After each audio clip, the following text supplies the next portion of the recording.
is finished. Father, into your hands I commit my spirit.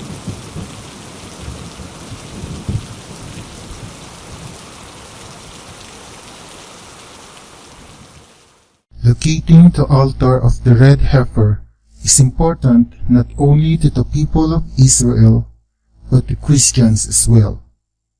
And this is because Apostle Paul referred to the altar of the red heifer as the altar of Christ, where he was sacrificed. Hebrews chapter 13 verses 10 to 12. We have an altar from which those who minister at the tabernacle have no right to eat. The high priest carries the blood of animals into the most holy place as a sin offering, but the bodies are burned outside the camp.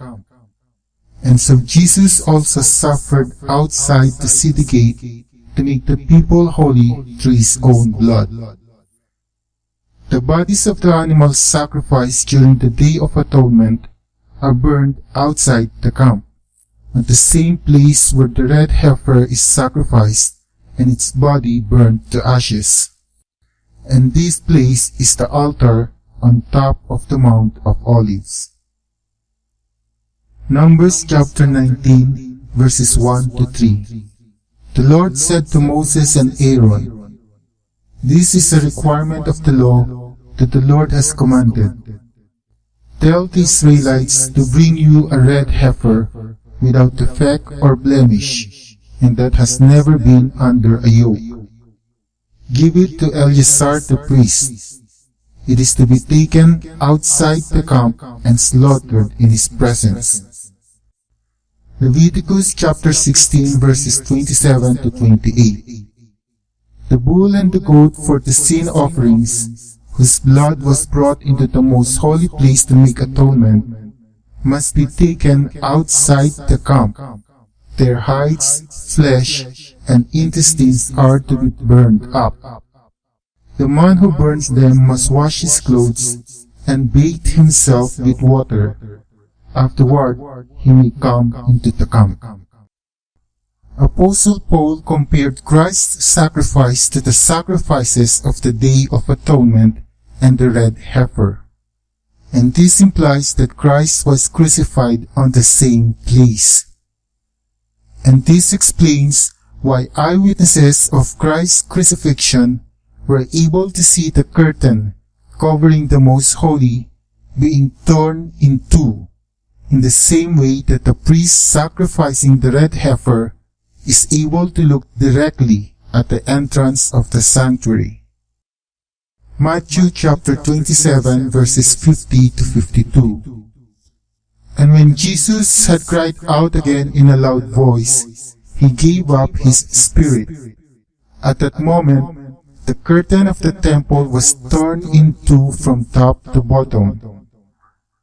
The earth shook, the rocks split, and the tombs broke open.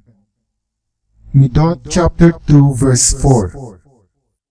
All the walls there were high, save only the eastern wall, because the high priest that burns the red heifer and stands on top of the Mount of Olives should be able to look directly into the entrance of the sanctuary when the blood is sprinkled.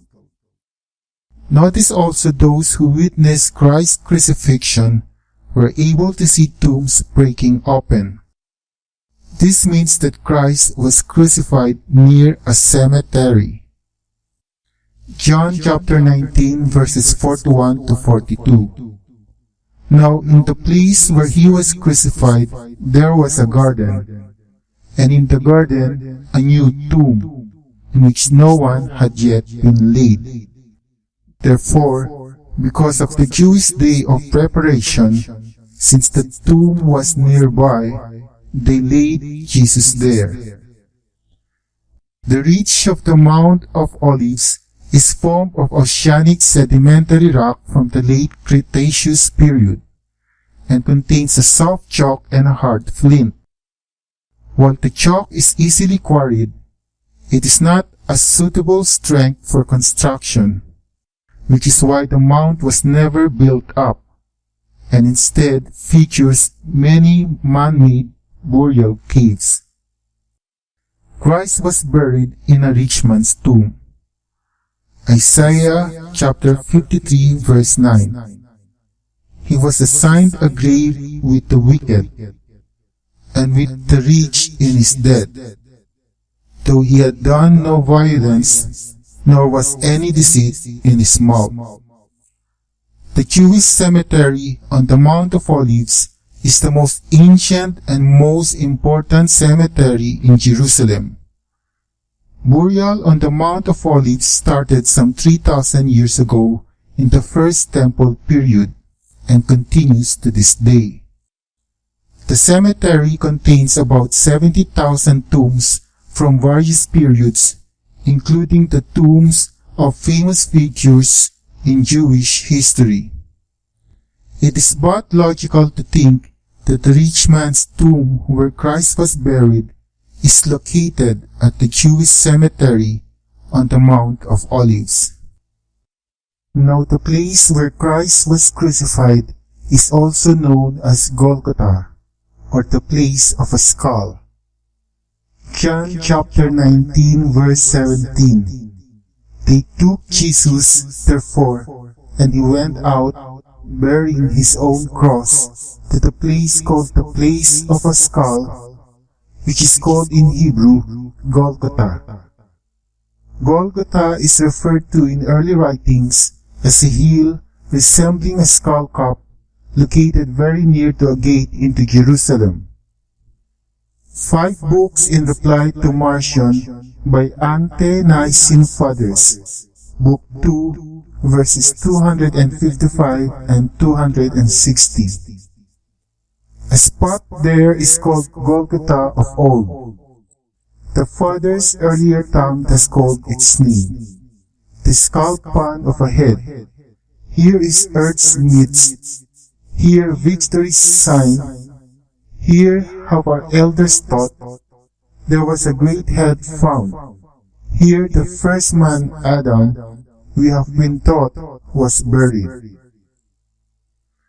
Now let us look again at the sedimentary rock area of the Mount of Olives in the following angle. Do you see the profile of a skull in this picture? A container filled with the ashes of the red heifer is stored near the altar of the red heifer at the top of the Mount of Olives. Numbers chapter 19 verse 9. A man who is clean shall gather up the ashes of the heifer and put them in a ceremonially clean place outside the camp.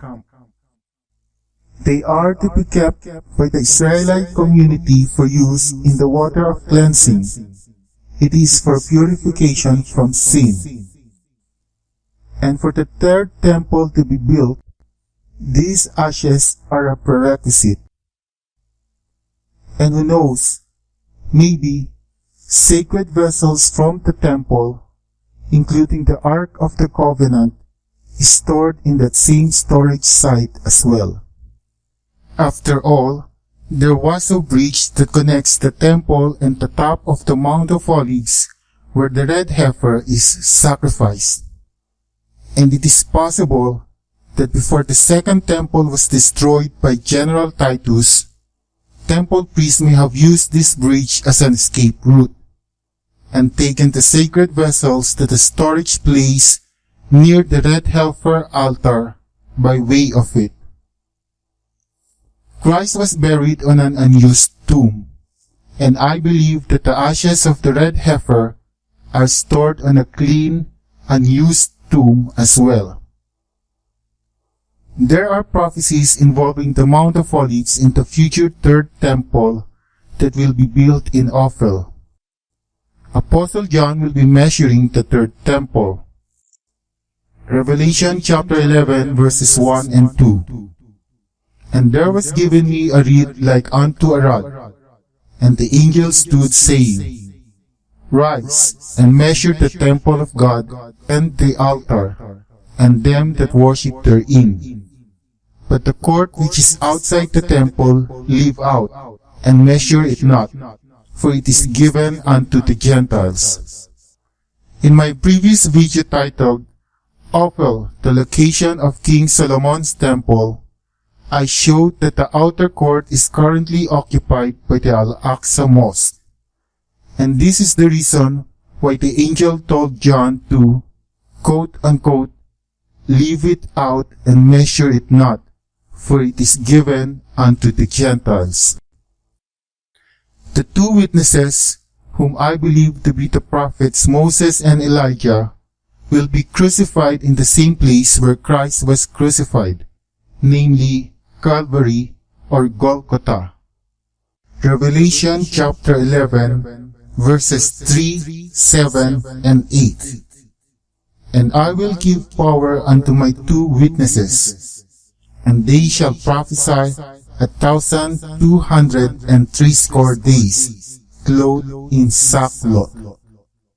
And when they shall have finished their testimony, the beast that ascended out of the bottomless pit shall kill them, and their dead bodies shall lie in the street of the great city, where also our Lord was crucified. For this reason, I believe the transfiguration of Christ occurred in Calvary, which I believe to be in the Mount of Olives. Matthew chapter 17 verses 1 to 3. After 6 days, Jesus took with him Peter, James, and John the brother of James, and led them up a high mountain by themselves. There he was transfigured before them. His face shone like the sun, and his clothes became as white as the light. Just then there appeared before them Moses and Elijah talking with Jesus.